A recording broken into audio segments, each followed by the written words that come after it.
Bon, bonjour à toutes et à tous. Donc effectivement, on va vous parler aujourd'hui de la mise à l'échelle d'un programme de sécurité applicative. Donc moi, Frédéric Patouli, côté Veracode, ça fait 17 ans que je travaille dans la SecApp. Et c'est vrai, quand on travaille dans une grande entreprise où il y a une multitude de développeurs, plusieurs entités, voire même des fois à l'étranger, quand on met en place un programme de SecApp, généralement, on ne fait pas une approche Big Bang, on ne fait pas dans toutes les entités. Je pense que Laurent et Rémi me contrediront pas. On démarre avec quelques entités qui sont effectivement, on va dire, qui ont le plus d'appétence pour la sécurité. On fait la partie build, et puis après la partie run, effectivement, c'est cette mise à l'échelle. Et aujourd'hui, l'idée, c'est de vous expliquer justement comment on a fait cette partie build, et puis quelles sont les différentes étapes qu'il faut arriver à maîtriser, à mettre en place pour faire la mise à l'échelle d'un programme de SecApp. Donc, je suis accompagné pour ça de Laurent et de Rémi. Vous voulez peut-être vous présenter rapidement? Oui, donc bonjour à tous. Moi, je m'appelle Rémi Lavedrine. Je suis en charge de toute la sécurité d'un département qui fait du logiciel. Donc, on a beaucoup de développeurs au sein d'une entreprise dont le logiciel n'est pas le cœur de métier. On est dans le luxe. Néanmoins, aujourd'hui, si on est sur du logiciel, on se doit de faire de la sécurité. Et donc, c'est dans ce cadre-là que moi, j'interviens principalement au sein de ce département, au sein de cette entreprise. Et donc, on a déployé Veracode et on va vous parler plus en détail donc, dans cette session. Merci Rémi. Donc, pour ma part, donc, Laurent Lajugie. Je suis leader de l'offre SecDevOps au sein de Devoteam depuis 8 ans maintenant. Et voilà, on est en charge d'accompagner un certain nombre de clients de divers horizons, tant technologiques d'ailleurs qu'en termes de secteur d'activité, dans cette acculturation au SecDevOps pour la prise en compte de la sécurité le plus tôt possible dans les projets, notamment sur la vie d'une application. Donc la première question va être pour toi, Rémi. Est-ce que tu peux nous expliquer le rôle de la Dev Team au sein de ton entreprise et effectivement, quel est ton rôle au sein de cette Dev Team? Alors, comme vous pouvez le voir ici, on a une équipe de développement et on fait du logiciel. Donc, si on fait du logiciel, aujourd'hui, on ne va pas se mentir, hein, tous les développeurs, ils ont beau faire le maximum, on a des bugs qui arrivent. Le rôle que je vais avoir là-dedans, c'est d'être certain qu'on va prendre en charge ces vulnérabilités, ces problèmes de sécurité le plus en amont possible. Pourquoi? Parce que plus on le prend en amont, moins c'est compliqué pour les développeurs, et donc, au final, moins c'est cher. On a un rapport à peu près de 1 pour 30 entre détecter quelque chose lors de la phase d'architecture versus en prod. Donc mon rôle, il est là. Il est vraiment de détecter les vulnérabilités le plus en amont possible. Et ça passe par plusieurs choses, des outils, des process et des gens. Donc mon rôle, c'est d'organiser toute cette stratégie de sécurité et ce programme AppSec pour le département. Et dans quelle situation tu as trouvé, effectivement, quand tu as lancé ton programme AppSec, dans quelle situation tu étais? Et surtout, c'est quoi les objectifs que tu t'es fixés? Alors à court terme, à moyen terme et puis surtout à long terme. Alors, vaste question. Moi, je suis arrivé il y a plus de 4 ans au sein de cette entreprise. Quand je suis arrivé, c'était à l'initiative du management qui s'est dit on fait du logiciel, mais j'ai besoin de quelqu'un pour gérer la sécurité. C'est-à-dire que quand je suis arrivé, j'étais tout seul et il y avait peu, voire pas de sécurité. Ça dépendait souvent du bon vouloir d'un ou deux développeurs qui, lui, étaient plus engagés là-dedans. Mais on n'avait rien. On n'avait pas d'outils, les gens étaient peu ou pas formés. Et on n'avait même pas notre dette, notre risque. On ne savait pas. Je vais prendre un exemple très simple que vous avez tous vécu, c'était la pandémie de Covid. Les États-Unis disaient on n'a pas de problème, on n'a pas de gens qui sont infectés chez nous, jusqu'au moment où ils commencent à faire des tests pour savoir si les gens ont le Covid. Et là, ils se rendent compte qu'en fait, c'est massif chez eux. Et donc, il faut vacciner. C'est la même chose en fait qu'on avait. On ne scannait pas, on se disait que tout allait bien parce que so far, so good. Et à partir du moment où tu dis, OK, je vais commencer à voir quel est mon niveau de risque, donc je vais commencer à regarder mon code, à regarder mes apps, à scanner avec Veracode ou avec autre chose, là, je vais pouvoir vraiment traiter ça de façon rationnelle, pragmatique, en fonction du risque. Et moi, j'étais dans cette phase-là, c'est-à-dire que je me suis dit, OK, on va faire en place de mettre un programme d'AppSec, on va commencer petit, sur les applications les plus critiques, et puis on va passer à l'échelle après. On va se prendre tous les murs pour que toutes les autres entités de l'entreprise se les prennent pas. Parce qu'au-delà de ça, il faut comprendre que dans une entreprise de luxe, le fonds de commerce, c'est pas le développement. Et donc, comme nous, on était la plus gros département de développement, c'est là qu'on pouvait aussi apporter quelque chose pour le reste de l'entreprise. Alors je vais me tourner vers toi, Laurent. C'est quoi, est-ce que tu peux nous expliquer les missions au sein de DevoTeam de l'entité SecDevOps et plus particulièrement, effectivement, ce que vous avez commencé à mettre en place avec Rémi? Oui, alors tout à fait. Donc le but, comme l'a dit, un peu pour rebondir sur ce qu'a dit Rémi, ça va être de l'accompagner dans cette transformation, au changement, parce que c'était quand même un changement qu'ils ont mis en place. Avant toute chose, avant encore une fois de déployer tout ça, le but c'est bien de comprendre le contexte. Et ça c'est extrêmement important. On a souvent tendance à dire que chaque client est différent, chaque développeur développe à sa façon, chaque développeur utilise ses technologies, ses façons de développer, etc., etc. Donc pour nous, avant d'accompagner un client, avant de justement promouvoir les grands principes du SecDevOps, c'est important de comprendre déjà comment les équipes de développement, elles fonctionnent, et aussi, bien évidemment, quels sont les objectifs de l'entreprise. D'accord ? L'entreprise que représente aujourd'hui Rémi, elle a des objectifs qui ne sont peut-être pas les mêmes que certains de ses concurrents, ou qui ne sont peut-être pas les mêmes que les autres sur le marché. Donc ça, pour nous, c'est super important de nous imprégner des objectifs, des attentes, et aussi du moyen de fonctionner actuellement dans les entreprises. Okay ? Quand on va voir un développeur et qu'on lui dit que ce serait bien de faire de la sécurité, tout le monde va dire bah oui, on sait bien que c'est important de faire de la sécurité, mais il faudrait surtout pas que ça surcharge mon travail. De toute façon, je suis déjà à 110% de ma charge possible. D'accord ? Donc nous, on va être là pour les prendre par la main, on va être là pour les accompagner, on va être là pour faire en sorte que ce soit le plus efficace, le plus fluide possible par rapport à leur façon de fonctionner. Et pour ça, tout simplement, on commence par un audit de maturité. On va interviewer les personnes, on va interviewer justement les différentes équipes, on va voir ce qui est homogène, ce qui est en commun. On va voir aussi les pratiques qui sont différentes. Pourquoi est-ce que ça marche? Pourquoi ça marche pas? Est-ce qu'il y a eu des initiatives? Qu'est-ce qu'elles ont donné? Okay. Et on va aussi regarder toute la partie documentaire. Qu'est-ce qui est tracé? Si demain je rejoins l'entreprise, quels documents je vais avoir? Sur quoi on va me former? Sur quoi je vais être onboardé? Etc. etc. Okay.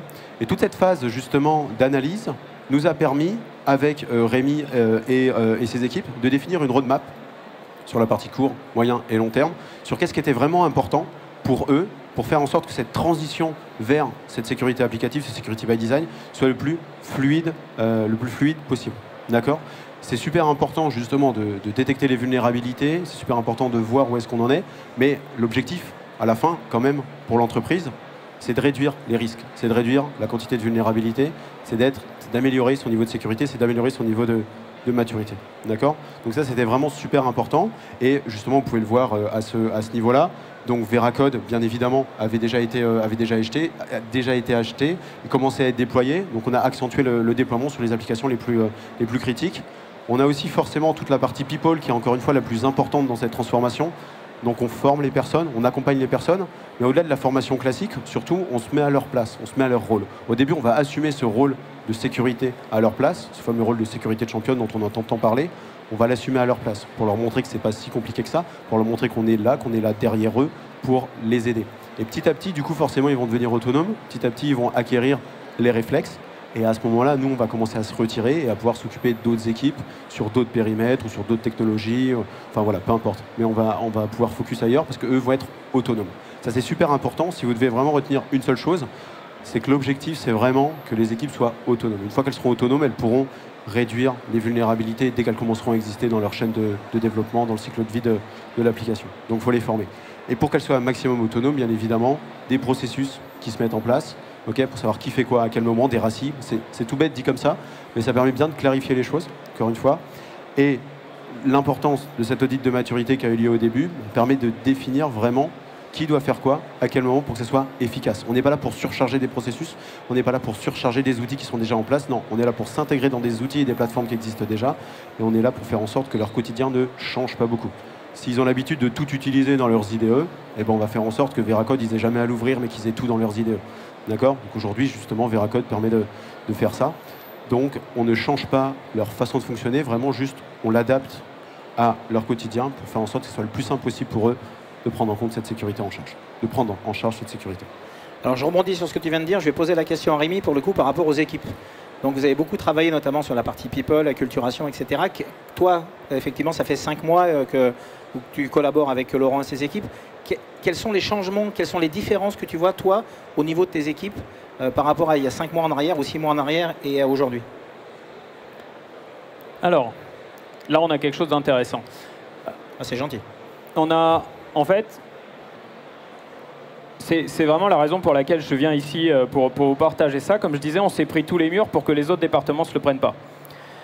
Plusieurs fois, moi j'ai aussi participé à des conférences et j'ai pu profiter de l'avancée dans un process d'autres entreprises et je me suis accéléré. Donc ce que je vais dire là, je pense que c'est la chose la plus importante de toute cette présentation.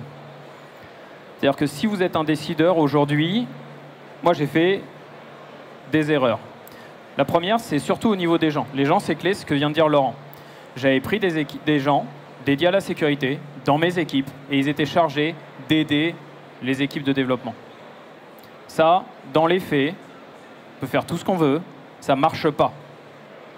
Ça ne marche pas parce que les équipes de développement vont avoir une certaine réticence à onboarder des gens de la sécurité parce qu'ils vont se dire « il va mettre le nez dans mes affaires, il va soulever des loups et ça ne va pas le faire ». Donc là où on a complètement bifurqué, c'est sur deux aspects. Le premier, c'est de faire grossir l'équipe beaucoup plus et d'avoir des gens spécialisés. Des gens spécialisés sur de la gestion de projet et des gens spécialisés sur de la technologie. Donc on a ces deux aspects-là. Et ces gens-là, ils sont dans mon équipe, toujours. Donc ils me doivent des résultats à moi, directeur de la sécurité. Néanmoins, et c'est là la clé, c'est que ces gens-là sont détachés au sein des équipes de développement. C'est-à-dire qu'ils font partie de l'équipe, ils sont au sein des équipes, ils sont dans leur rituel d'équipe. Et là, en fait, ils ont des oreilles qui traînent. Je mets peut-être des gros guillemets là-dessus, mais en fait, en faisant partie de l'équipe, on apprend des choses qui font partie de la façon dont fonctionne l'équipe. Et c'est là qu'on s'aperçoit que certains processus peuvent être faits d'une certaine façon, que certains risques peuvent être pris alors qu'on n'a pas vraiment envie de les prendre, mais c'est parce qu'on ne les comprend pas vraiment. Et en fait, c'est ça la clé, c'est avoir des gens qui sont engagés dans la sécurité, mais détachés au sein des équipes de développement. Et ça va être vraiment le game changer dans votre capacité à anticiper les problèmes de sécurité le plus en amont possible. Et avec l'aide de tous ces outils, qui sont qu'un moyen, l'organisation est le deuxième moyen, et vous allez pouvoir réussir à faire baisser largement, très largement, votre dette de sécurité. Quelque chose d'important à comprendre, c'est que la sécurité applicative ne devrait jamais être considéré comme quelque chose de différent à de la qualité. Si vous avez un programme d'assurance qualité, il faut faire rentrer votre programme de sécurité dans ce programme d'assurance qualité. C'est une vulnérabilité critique n'est rien d'autre qu'un bug majeur et doit être traité de la même façon. C'est-à-dire que si demain, mon tunnel d'achat ne fonctionne plus, je peux vous garantir que votre management va vous demander de régler ce problème très très très vite. Donc il y a des process pour régler ce problème très très très vite.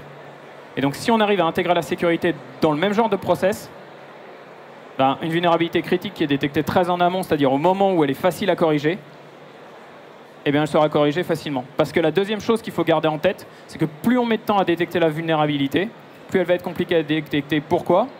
Pour tous ceux qui ont été développeurs dans cette salle, vous le savez, j'ai développé un truc, je reviens 3 mois plus tard dessus, je me demande qui est l'enfoiré qui a développé ce truc, alors que c'était moi. Et c'est ça, en fait, la réalité d'un job de développeur. C'est-à-dire que si vous le détectez, la vulnérabilité, au moment où vous développez, au moment où tout ça, c'est dans le cerveau, vous êtes en train de conceptualiser le truc, vous allez pouvoir le corriger très facilement. Donc ça, c'est deux aspects clés. Le premier, c'est de le mettre le plus en amont, d'avoir des process, de l'intégrer à la qualité. Et le deuxième, c'est d'avoir des gens qui sont dédiés à la sécurité, mais détachés dans les équipes. Et c'est ça qui a changé avec l'arrivée de ce que j'appelle la task force de Devoteam. C'est-à-dire qu'on a pris un pool de personnes dédiées à la sécurité qui me sont rattachées, mais qui sont détachées au sein des équipes au maximum pour avoir tout ce que je décrivais juste avant. Donc c'est ça surtout qui a changé, parce qu'avant les gens étaient dans mon équipe à moi et restaient dans mon équipe à moi. Et en fait, c'était je vais faire une réunion pour pouvoir corriger ça, et là, est-ce que tu pourrais m'accorder du temps pour parler de ça? Et en fait, ça, c'est très différent de je suis intégré dans l'équipe, je suis intégré dans tes process, la vulnérabilité machin, on pourra la corriger comme tu as corrigé le bug hier et avant-hier. Voilà. C'est ça le paradigme qu'il faut changer et sur lequel vous allez pouvoir vraiment gagner du temps et vous éviter beaucoup d'ennuis si vous prenez ce genre de mécanisme. Ça, j'en suis persuadé. On a fait les erreurs, on s'est pris tous les murs. Profitez-en, ne vous les prenez pas, quoi. Merci Rémi. J'ai une dernière question pour toi, Laurent, très vite, parce qu'on a un peu débordé. comment est-ce que tu vois, donc suite au retour de Rémi, comment est-ce que tu vois justement la suite de l'acculturation et cette fameuse montée à l'échelle en fait du programme au sein des équipes? Alors, Rémi a dit 90% de la réponse. Une fois que ces équipes, justement, qu'on est en train d'onboarder au quotidien, qu'on est en train de rendre autonomes, vont être assez autonomes pour qu'on soit là que pour gérer 10% des problèmes, justement des bugs, des vulnérabilités, on va pouvoir s'appuyer sur eux pour que eux répandent justement cette bonne parole et cette acculturation directement dans les autres équipes, voire même justement dans d'autres entités de l'entreprise de Rémi à ce niveau-là. Donc ça, c'est super important. Derrière, Rémi le disait, il y a des freins, il y a des portes, et la plus grande des portes, c'est quand la démarche vient de nous.